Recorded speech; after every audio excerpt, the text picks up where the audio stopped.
একা একা পাহাড়ের ভিতরে জঙ্গলের মাঝখান দিয়ে হাঁটার মজাই আলাদা।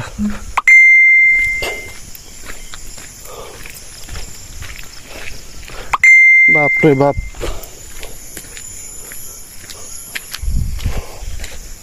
কিছুই তো দেখতে পারতেছেন না আপনারা, তাই না? আমি আছি গহীন জঙ্গলের ভিতরে।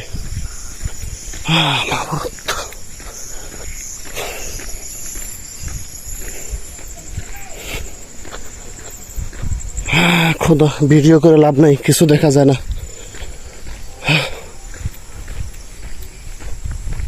দুই ধারে জঙ্গল, ভিতরে নানান প্রজাতির বন্য হাতি, সাপ, বিচ্ছু, কত কিছু আছে। আল্লাহ মাহবুদ, থাকেন, রেখে দিই, বোঝার কোনো কায়দা নাই। ওমাগো, গর্তে পড়ে গেলাম নাকি?